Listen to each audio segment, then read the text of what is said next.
Bismillahirrahmanirrahim. Assalamualaikum warahmatullahi wabarakatuh.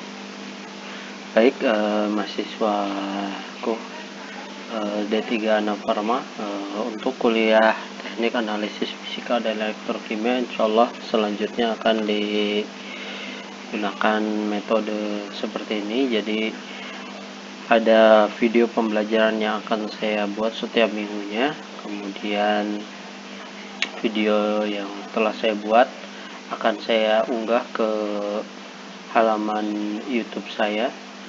Kemudian dari halaman YouTube tersebut silahkan mahasiswa-mahasiswa untuk menonton video secara berulang-ulang hingga pemahaman bisa didapatkan. Apabila ada pertanyaan-pertanyaan yang ingin Anda tanyakan, silahkan langsung Anda bisa tanyakan di halaman Google Classroom-nya. Nanti apabila jawaban pertanyaan tidak bisa saya tulis, insyaallah nanti pertanyaan akan saya jawab melewati video yang kembali akan saya unggah di halaman YouTube saya. Untuk memudahkan, tolong mahasiswa untuk subscribe channel YouTube saya agar ada notifikasi ketika saya berhasil untuk mengunggah video-video untuk Anda pelajari. Baik, langsung saja. Sebelum kita mulai, mari kita berdoa terlebih dahulu. Bismillahirrahmanirrahim. Rabbidubillahi robba wa bi islamin dinna wa bi muhammadin nabiyya wa rasulah rabbi jini ilma wa rzuqni fahma.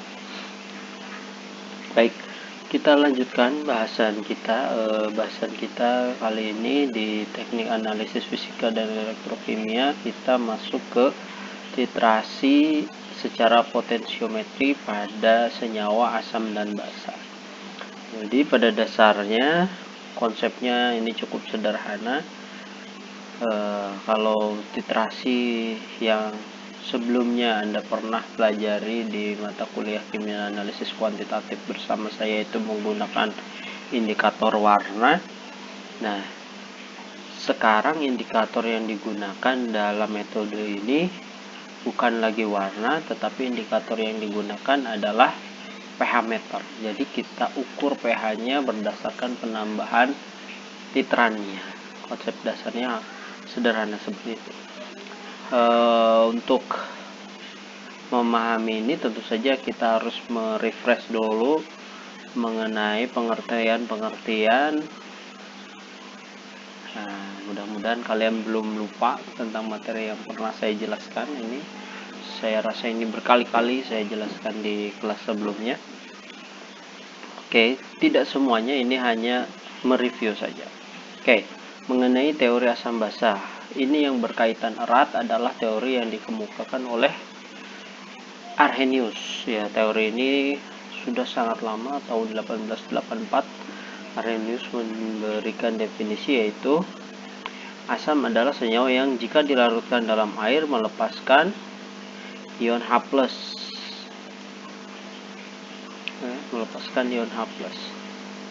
Nih, kita fokus di sini, ion H+. Sedangkan basa adalah senyawa yang jika dilarutkan dalam air melepaskan OH-. Ingat, kata kuncinya ada air. Selalu ya, ada air. Baik. Kemudian tentu saja teori ini dikembangkan terus menerus sehingga dikenal namakan konsep namanya konsep pH. Konsep pH ini pada dasarnya power of hydrogen ya. Sebenarnya tidak ada singkatan khusus untuk P di sini, tetapi saya kira ini yang paling relevan, yaitu power of hydrogen atau kekuatan hidrogen. Oke, adalah derajat keasaman yang digunakan untuk menyatakan tingkat keasaman atau kebasan yang dimiliki oleh sebuah larutan. Larutan berarti ada sesuatu yang larut. Apa yang larut? Yang kita ukur di sini adalah H+ atau OH-, gitu ya. Dalam keasaman tentu saja H+, ya. Kemudian pH didefinisikan sebagai minus logaritma dari aktivitas ion hidrogen, ya, ion hidrogen dalam larutan berpelarut air lagi. Selalu air ya. Ya. Kenapa air ya? Karena pH ini hanya bisa diukur apabila pelarutnya air. Kita tidak bisa mengukur pH apabila pelarutnya yang lain. Ya, karena nanti derajat atau kekuatan dari hidrogennya itu tidak bisa kita ukur, ya. Nah, kemudian untuk mengingatkan lagi apa itu basa? Basa itu yang pH-nya di atas 7 ya. 8, 9, 10, 11, 12, 13, 14. Oke, ini sesuatu yang sering kita gunakan atau sesuatu yang sering kita temui di kehidupan kita sehari-hari. Baking soda itu sifatnya basa, amonia basa gitu ya.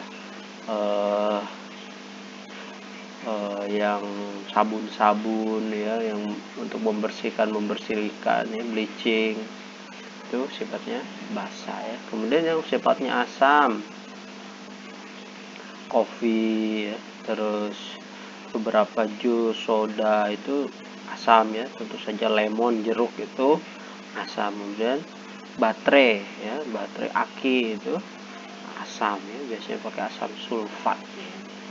Itu asam yang pH-nya di bawah 7, sedangkan basa di atas 7 ya.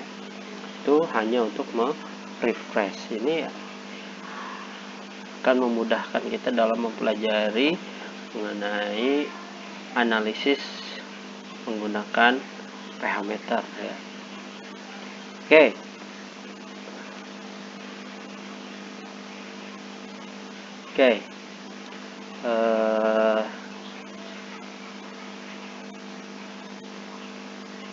Kemudian apa yang kita dalami dalam analisis atau apa yang kita lakukan sebenarnya dalam analisis menggunakan titrimetri ya. Yang terjadi adalah reaksi penetralan. Apa itu reaksi penetralan? Reaksi penetralan merupakan reaksi yang terjadi antara asam dan basa. Nah, mediumnya air ya, menghasilkan garam dan air. Kenapa disebut penetralan ya? Disebut penetralan karena yang disebut dengan pH netral itu adalah yang mendekati pH 7 ya, mendekati pH 7. Dalam kesepakatan disepakati bahwa pH dari air itu sudah sama dengan 7, walaupun memang sangat tidak terbukti bahwa pH air itu adalah 7, karena sekali lagi pH itu adalah sebuah perhitungan ya, bukan sebuah hasil eksperimen. Baik, kemudian kita lanjutkan ya. Disebut netral dan mendekati 7 karena di atas 7 itu adalah basa, di bawah 7 itu adalah asam.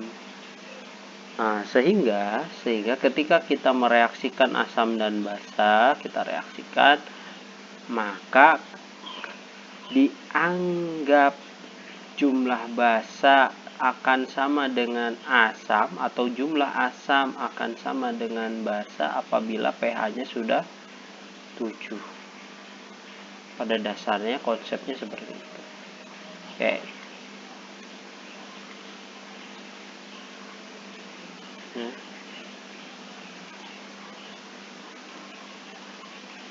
Oke. Contoh kita mereaksikan HCl tambah NaOH menghasilkan NaCl plus H2O. Maka semisal kita memiliki sampel sebanyak X mol HCl ya, X mol HCl, kemudian kita miliki NaOH standar artinya NaOH yang sudah distandarisasi, kita ketahui konsentrasinya secara pasti, kemudian kita titrasi sambil diukur pH-nya. Misal diketahui pH HCl awal yang X mol ini diketahui 7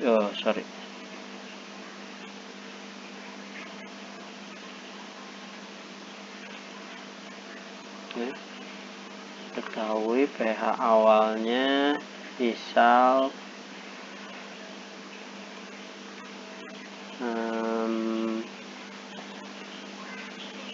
3 gitu ya, kemudian ditambahkan NaOH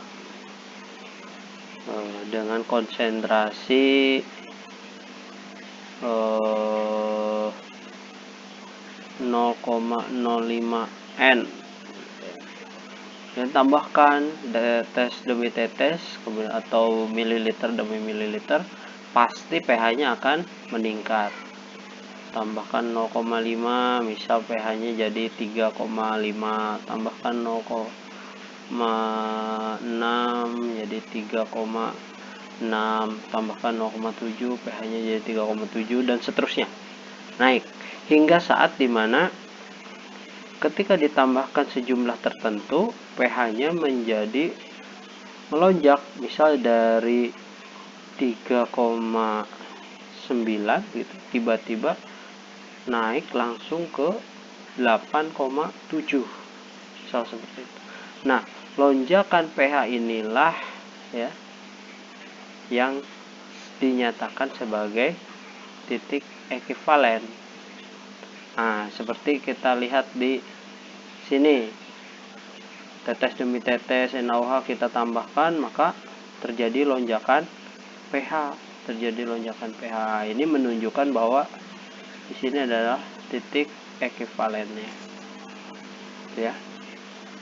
Titik ekivalen perlu diingatkan lagi ya, kalau yang lupa, adalah jumlah di mana mol asam sama dengan mol basa. Sama jumlahnya gitu ya. Oke. Yuk. Saya rasa itu untuk video yang pertama. Kita lanjutkan di video kita yang berikutnya. Terima kasih. Assalamualaikum warahmatullahi wabarakatuh.